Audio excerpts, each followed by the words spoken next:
The rap game has always thrived on conflict. From East Coast versus West Coast, to Jay-Z versus Nas, to Drake versus Kendrick Lamar, every generation finds its lightning rod. But no one could have predicted that, in 2025, the most dangerous drama wouldn't be a staged beef, but a series of unfiltered jail calls from one of hip-hop's most polarizing figures, Young Thug. And this time, Thugger wasn't coming for minor rivals. He turned his fire on two of the biggest names in music, Future and Drake. The recordings are messy, they're raw, and they reveal a man who feels betrayed, abandoned, and misunderstood, lashing out from behind prison walls, his words traveling further than any track he ever laid down.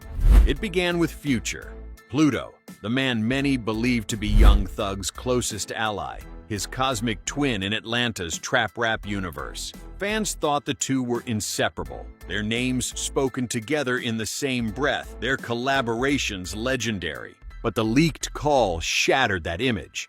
Thugger's voice, hoarse yet sharp, cuts through the static. "Me and him ain't been tight in a minute. He do lame stuff. What the hell are you talking about? You supposed to ride for me. Instead, you out here making excuses." The controversy centered on a Free Young Thug benefit concert. According to Thug, Future flat out refused to do the show, claiming he didn't want to steal Thug's shine. Thug's response? Pure venom. "That's the dumbest excuse I ever heard. If it was you in here, I wouldn't even think twice. I'd be on stage, repping you, showing love. But when it's me, suddenly it's complicated?" For Thug, this wasn't just about a missed performance. It was about loyalty, about respect, about friendship in an industry where both are in short supply. And when Thugger described Future's behavior in the studio, needing help to start songs, then acting like he didn't hear Thug when women were around, fans felt the sting of betrayal right alongside him. "He called me to the studio asking how to start his song, but when girls in the room, he act like he don't hear me. That's fake. That's Buster behavior." For years, fans crowned Future and Young Thug the kings of Atlanta's trap dynasty. But now, the throne looks fractured. If Thug's shots at Future shook the city, his comments about Drake rattled the entire industry. Drake, the sixth god, the face of mainstream hip-hop, a man whose cosigns can skyrocket careers. Yet in Thug's leaked call, he painted Drake as shallow, opportunistic, and heartless, particularly in how he treated producer Metro Boomin after the death of Metro's mother. Thug's voice broke with emotion as he recounted it. "Drake's so stupid, he probably just sent some stupid condolences instead of giving the ninja some wisdom or something real. Then you come right back 2-3 weeks later like, 'Yo, let me get this song.' That's fake. That's using your status as a weapon." For Thug, friendship is proven in the darkest times. And in his eyes, Drake failed that test. "You supposed to get on your big old plane, fly to that man, sit with him, let him know you care. But you didn't. You treated him like a feature request." Those words landed heavy. To criticize Drake, not for music, not for chart positions, but for how he handled grief and loyalty, was a nuclear statement. Hip-hop fans know Drake as strategic, calculating, always in control of his image. But Thug accused him of being hollow, of missing the essence of human connection. In the cold echoes of that jail call, Thugger stripped away the glamour and accused the world's biggest rapper of being nothing more than a businessman in friend's clothing. But Thug didn't stop there. He expanded his rant, throwing shade at other industry legends like J. Cole and Andre 3000. On J. Cole, NBA YoungBoy, the biggest artist in the world on YouTube. Why wouldn't J. Cole do a song with him? "You ain't never in your life sold more records than this boy. Ninjas beyond that, I don't like your music. Man, nobody like y'all music either." This game is about collabs. That's what we do. And on Andre 3000. "Andre, you was the biggest in the world, but who you put on? Nobody. Now you vintage. Now you can't even drop a song and go top 50. Can't nobody say they got a career off of you. That's facts." It was the kind of scorched earth rhetoric that left fans reeling. Because in one phone call, Thugger didn't just take aim at Future and Drake. He questioned the integrity of hip-hop's entire upper echelon.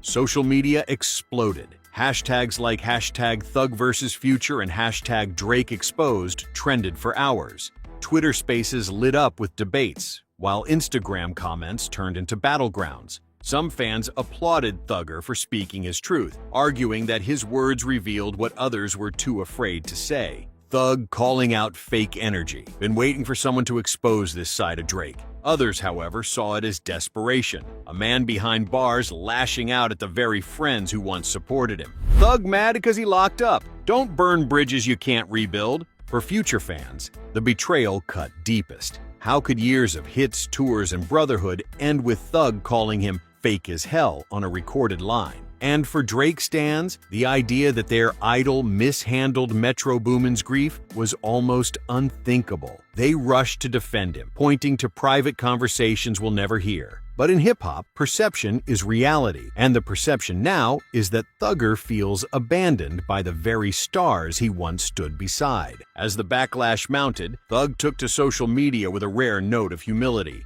To everyone involved in this situation, I'm sorry this is happening. I hope y'all can forgive me. I'm moving forward with my life, flaws and all. But by then, the damage was done. Words once spoken can't be unsaid. And in the digital age, a leaked call lives forever. The apology left fans divided. Was it sincere? Or was it the cold calculation of a man realizing his reputation was spiraling? Either way, the scars remain. The Young Thug leaks raise bigger questions than just personal beefs. They force us to examine the nature of loyalty in the rap game. Do friendships survive fame? Or do they fracture under the weight of money, power, and public image? They force us to question the role of legends. Should J. Cole and Andre 3000 be held accountable for not collaborating with younger stars? Or do they owe nothing but their art? And perhaps most importantly, they highlight the fragility of legacy. Because no matter how many hits you've made, one leaked call can redefine you in the eyes of fans forever. For Young Thug, these tapes may ensure that when history remembers him, it won't just be as the architect of YSL or the man who gave us lifestyle. It will be as the artist who burned bridges in real time, one phone call at a time. In the end, the question isn't whether Young Thug was right or wrong about future Drake, J. Cole, or Andre 3000. The question is, what happens next? Can those relationships ever be repaired? Can Thugger step back into the rap world post-trial and rebuild trust with the very people he's branded fake? Or is this the beginning of hip-hop's next great fracture? A battle not on wax, but in the raw recordings of a man who refuses to stay silent, even when silenced by bars. One thing is certain, the drama of these leaked calls will echo far beyond Cobb County Jail. They'll ripple through rap history, reminding us that in hip-hop, loyalty is currency and betrayal is unforgettable. And this is the nigga whose song it is. This ain't me, Drake, Travis, nobody. This is Metro Boomin song for his album. So if anything, he already thinking like, nigga, this shit going on my album. I don't care if Drake on it or not. It's already crazy. It's already the craziest song in the world with Thug and Travis. I don't care if Drake get on it. Metro Boomin not one of those type of niggas. He's not he's not gonna ride no nigga. He's not doing none of that. Like whatever he's feeling, he gonna do it. He's that type of nigga. And then plus it's his song. Like I know for sure this song's on his album. Man, I done mixed this man album with him. We done sat down and mixed the album, played the album a million times. Did so many songs, so much stuff for the album. Like, boy, he for sure putting this song on his album. So I know he's using his mom as an excuse. You know what I'm saying? Like, man, my mama died. Like, nigga, man. But I know for sure the real excuse is that, nigga, this is my album. I'm putting this song on my album. You know. Yeah.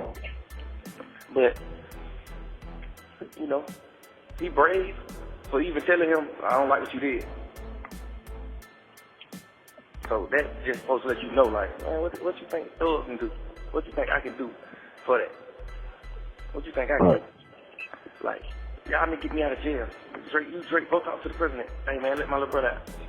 Go partner, go do something. Go talk to the president, get me out. Show me that. Don't call me tonight. Fix something for you to have a song from a nigga. Man, I don't give a fuck about no song. I don't care damn about making music ever again. You see what I'm going through about music? Damn, I done got me a song, boy. Sure, song got me in jail. What are you talking about? Like, they're like, yeah, they got Drake G-Off got something to tell you about Drake. I'm like, oh, I know he's gonna say, yeah, bro, I've been talking to the president, but we finna come, like, get on the phone for a song. Man, you don't get your cash on the motherfucking phone. Man, you no, bet your boom for a song, you fucking motherfucker. I just knew, I was like, oh, this boy Drake, that fool. Man, that man trying to song? Why are you tripping? Like, what? Man, you know what's going through my mind, bro? You trying to song? Nigga, what's wrong with you, nigga? You too lit. Like, you trim. And I understand. No.